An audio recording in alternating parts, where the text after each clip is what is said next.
आशा करता हूँ आप सब बहुत अच्छे होंगे। मेरा नाम है सिद्धांत अग्निहोत्री। स्टडी ग्लोस पे आपका बहुत बहुत स्वागत है। ये एक बहुत अच्छा एडिटोरियल है दोस्तों। ये टाइम्स ऑफ इंडिया में छपा था। मुझे लगा ये कवर करते हैं कि आखिरकार जो इंडिया का मिडिल क्लास है वो कहीं ना कहीं नरेंद्र मोदी से जो भरोसा है वो उठता जा रहा है।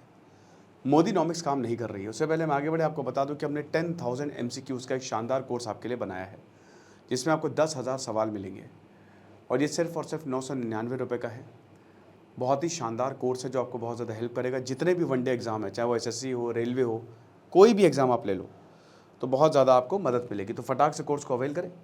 चलिए, तो देखिए, प्रधानमंत्री मोदी जी ने काफ़ी प्रॉमिस किए थे 2014 में। अब हम ये नहीं कह रहे हैं कि उन्होंने प्रॉमिस निभाए नहीं, कुछ निभाए कुछ नहीं निभाए, क्योंकि अक्सर पॉलिटिक्स में देखा जाता है। अमृतकाल काफ़ी ज़्यादा बोला था।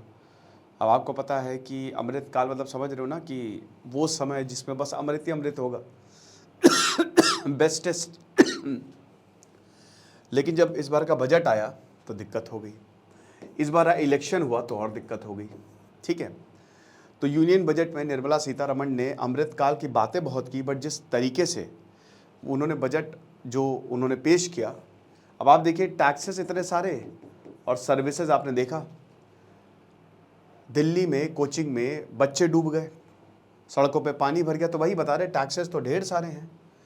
अब जो पार्लियामेंट्री मेजॉरिटी है, समझिए कि जो पहले बोला जाता था इनविंसिबिलिटी है, वो ढाल जो है वो टूटती जा रही है। वोटर्स को समझ में आता जा रहा है कि सच्चाई क्या है। मिडिल क्लास जो सबसे सॉलिड सपोर्टर है वो कहीं ना कहीं हिलता जा रहा है। निर्मला सीतारमण को डेफिनेटली इस बार टैक्स स्लैब में चेंजेस करने चाहिए थे, टैक्सेस कम करने चाहिए थे। हर चीज़ पे टैक्सेस जो है वो बढ़ा दिए। ट्रेडिंग पे टैक्सेस बढ़ा दिए। स्टैंडर्ड डिडक्शन से कोई इतना कुछ खास फर्क नहीं है, वो भी नई वाली स्कीम में है जिसमें आपको कोई भी लाभ नहीं मिलेगा। मतलब जो आप सेविंग एविंग करते हो लोन का, नई वाली स्कीम में है, पुरानी वाली में वैसे भी नहीं है। टैक्स स्लैब थोड़ी बहुत बढ़ाई है। मैंने एक लेक्चर अभी लिया था, इनकम टैक्स को ज़ीरो कर दो, इनकम टैक्स को हटा ही दो गुरु, बस 2 ही स्लैब रखो, बहुत बढ़िया होगा, कमाल होगा। Long term capital gain, short term capital gain सब बढ़ा दिया है। इंडेक्सेशन बेनिफिट, बहुत पुरानी प्रॉपर्टी है उस पर भी टैक्स नहीं देना पड़ा, हर चीज़ पे टैक्स देना, हर एक चीज़ पे टैक्स देना, अब ये भी चला गया है। आप समझ रहे हो। तो एक तरीके से जो मिडिल क्लास है, थोड़ा बहुत सोचता था कि चलो पैसे बचाए हैं, यहाँ लगा दे रहे हैं, स्टॉक मार्केट में लगा दे रहे हैं, लेकिन अब हर एक चीज़ में आपको टैक्स देना है। अगर आप घर भी खरीद रहे हो उसमें भी टैक्स देना है, घर बेच रहे हो उसमें टैक्स देना है, ज़्यादा टैक्स देना है, कम नहीं ज़्यादा टैक्स देना है।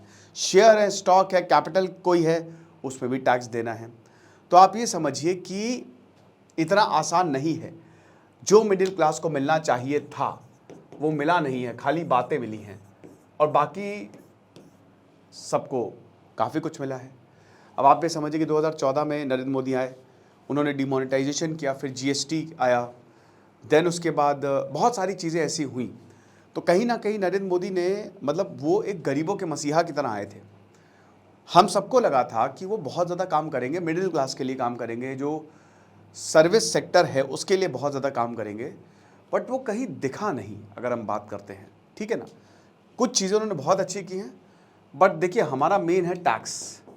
ये जो टैक्सेशन, इस बार का बजट बहुत ही डिसअपॉइंटिंग रहा यार, बहुत ही ज़्यादा डिसअपॉइंटिंग, सच बताऊँ तो वही है कि जो बॉन्ड्स वॉन्ड्स पे जहाँ पे भी वो लगाते थे, वहाँ पे हर एक जगह टैक्स जो है वो हमको देखने को मिल रहा है। अब देखिए, जो वही है कि ऑक्टोपस क्लास है, जो एलीट स्पेंडर्स है, उनको तो टैक्स दे नहीं देना है, ऊपर से 18% 28% GST भी आपको देना है। जो अमीर है वो निकल जाएंगे सिंगापुर, वो निकल जाएंगे दुबई शॉपिंग करने के लिए, अमेरिका, वहाँ से चीज़ें लेके आएंगे, ठीक है ना, टैक्स फ्री, तो कोई दिक्कत नहीं है।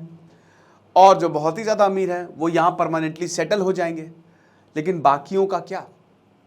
बाकियों को तो अपनी बच्चों के एजुकेशन फंड करनी है, और एजुकेशन कितनी महंगी हो गई है। मैं वही बता रहा हूँ ना कि चीज़ें हाथ से निकलती जा रही हैं, सर्विसेज एकदम ज़ीरो हैं और टैक्स हद से ज़्यादा। फ्रस्ट्रेशन मिडिल क्लास में बढ़ता जा रहा है। आपका 30%, देखिए ये समझिए कि आप 26% कंपनीज, आप मतलब जो कंपनी जो है वो पैसा कमा रही है उसका 26% कंपनीज देती हैं, मिडिल क्लास अपने गेंस का 30% देता है। 30% जो है वो टैक्स में चला जाता है मिडिल क्लास का। 140 करोड़ की हमारी पॉपुलेशन है, आप समझ रहे हो। तो इसीलिए बता रहे हैं कि जो ये मोदीनॉमिक्स है वो काम बिल्कुल नहीं कर रही है। हर 8वां इंसान, मतलब 10 में से 8 इंसान जो है वो महीने का 5,000 भी नहीं कमा पाता है। आप समझ रहे हो? भारत में गरीबी है, तगड़ी गरीबी है। ये खाली किताबों पे है कि हम इतने हो गए हैं, उतने हो गए हैं, इतना अच्छा है। अब देखिए ये दिक्कत हो सकती है क्योंकि इलेक्शन आने वाले हैं। हर राज्य में इलेक्शन है, यूपी में इलेक्शन है, और इस इलेक्शन में ये दिखा भी कहीं ना कहीं।